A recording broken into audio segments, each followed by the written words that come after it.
Well, we finally know how much the PlayStation 5 is going to be and when it's coming out thanks to today's big PlayStation event. Of course, my name is Samuel Adams. I cover gaming news. You can check out the rest of my content on the channel because it's normally a much higher quality than this. I'm currently on vacation, as the sign hints at behind me. I am at a beach house until the weekend. So ultimately, out of all of the weeks of the year, they held a PlayStation event on the one that I'm not in town to cover it. Great times. But regardless, the news keeps coming, so I'll keep talking about it. The PlayStation 5 is now coming out on November the 12th in many of the world's largest territories, and then it's coming out on November the 19th globally. How much is it going to be? Starting at $399, you can pick up a PlayStation 5 Digital Edition, or if you want the physical edition with a disc drive, you can pick that up for $499. Personally, I think this is phenomenal because I was expecting $499 for the digital and $599 for the physical. So $100 off of my expectation means that I am a pretty happy camper with these prices. But how does it stack up against its main competitor, the Xbox Series X and the Xbox Series S? Of course, the Xbox Series X is also priced at $499 and is technically more powerful than the PlayStation 5, but how evident that is going to be, especially at the beginning of the generation, is still yet to be seen. Then, the two other consoles, the PlayStation 5 Digital Edition is $399, the Series S is $299. The difference here is that the PlayStation 5 Digital Edition is not different than the PlayStation 5 Physical Edition. It is still an incredibly powerful console that is more on par with the Xbox Series X. The Series S, however, on the Xbox side of things, is targeting 1440p. It's not going for that 4K resolution as far as gameplay goes, which means it's in a league of its own. It's not really trying to compete with the PlayStation 5 directly for that 4K experience. So the consumer has a lot of options here, but ultimately, if you are looking for a next-gen device, the PlayStation 5 Digital Edition might be the way to go depending on what games you want to play and how much money you're willing to spend. Now let's get into the rest of the big announcements. First and foremost, the PlayStation Plus Collection. This looks to be PlayStation's answer to Xbox Game Pass, which of course I have been talking about for many months now, and I have called it the best deal in gaming. So ultimately, the PlayStation Plus Collection provides you instant access to downloads of some of PlayStation 4's biggest hits. You have Ratchet & Clank, you have Days Gone, you have Infamous Second Son, games like Monster Hunter World from third parties, Resident Evil 7, so it looks like a partnership with Capcom is in the works for the PlayStation Plus Collection. And of course, big games like The Last of Us Remastered. There is a lot to dig into in the PlayStation Plus Collection. Essentially, it provides you instant access to the majority of the biggest games in the entire PlayStation catalog. So that is coming to PlayStation Plus. Now, price changes to Plus have not been announced. So far, it seems like this is just providing more value for the consumer, and that is fantastic. And personally, I think it is a direct result of actually having competition in the form of these subscriptions that Microsoft has brought to the table. On top of that, God of War is back in 2021. That is right, Ragnarok has been confirmed to be coming next year, which makes me very excited because God of War was one of the best games I played this entire generation. If you have not played 2018's God of War on the PlayStation 4 or PlayStation 4 Pro, I highly, highly, highly recommend it. It is worth diving into.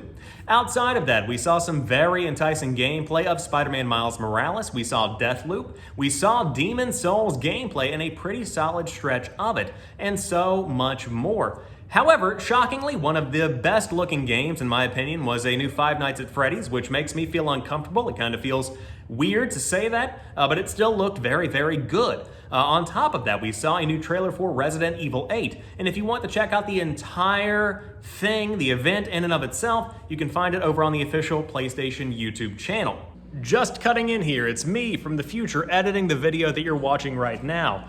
News just broke as I am currently editing this video. Horizon Forbidden West, Spider-Man Miles Morales, and Sackboy: A Big Adventure are all coming to the PlayStation 4 as well as the PlayStation 5. Now, needless to say, they will look their best on the PlayStation 5, but if you just want to experience these games, you don't have to buy a new console. Which brings me to the point that I'm getting ready to make. There really is no reason to buy a PlayStation 5 in 2020. because most of the biggest games, including their one big flagship title, Spider-Man Miles Morales, that's coming to the PlayStation 4. But there is still a big problem that PlayStation and Xbox are going to have to overcome in 2020, and that is the fact that there really isn't a reason to buy one this year, because none of the biggest games are coming out for either of them. On the Xbox side of things, there is no new Gears of War, there is no new Halo. Halo Infinite got pushed to 2021. Really, Game Pass and third-party games are the only reasons to get an Xbox Series X or Series S in 2020. On the PlayStation 5 side of things, Spider-Man Miles Morales seems to be the big launch exclusive. On top of that, you have a couple of big third-party games. You have a partnership with Activision that probably gives some access to Call of Duty Black Ops Cold War DLC a little bit earlier. Probably some smaller indies like Bugsnax are dropping this year, but ultimately, again, the big flagship title is going to be Spider-Man Miles Morales, and then third-party games are going to be coming to PlayStation 5 with a bit of a higher resolution, but many of those are already out on the PlayStation 4 and then also the Xbox One.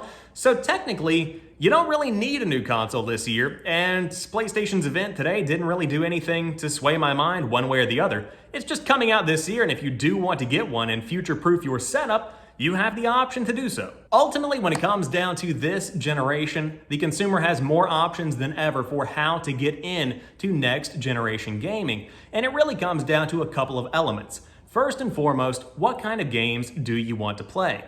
Currently, PlayStation has a proven track record of having some of the most impressive exclusives that have ever been released. If you look at what is coming on the horizon, you have, no pun intended, Horizon Forbidden West. But if you look at what's coming on the horizon, you have Horizon Forbidden West, you have Ratchet & Clank, you have Demon's Souls as a console exclusive to PlayStation.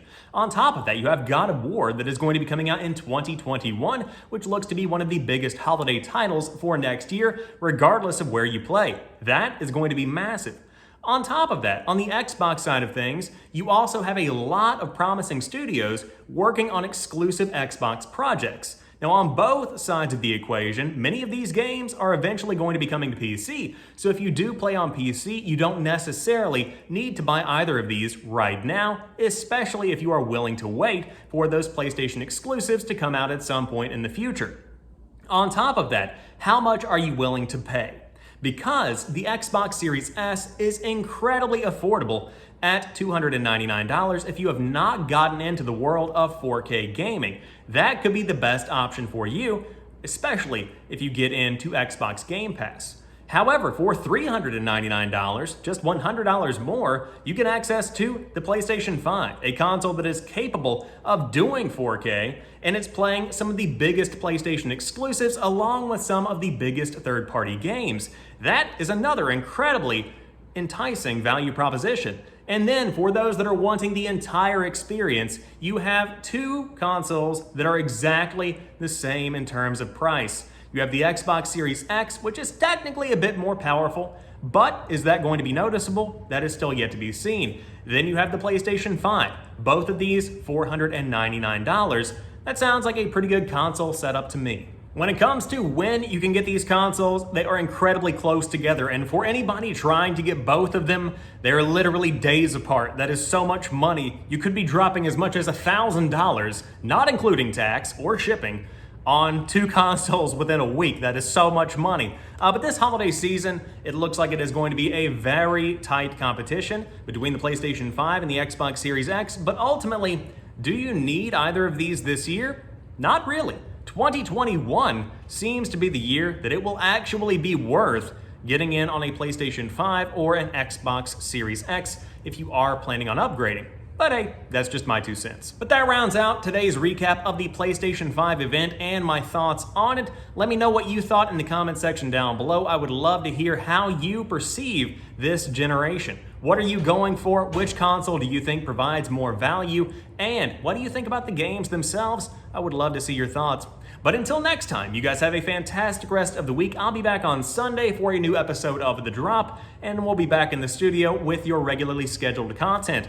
But until then, I'll be out on the beach.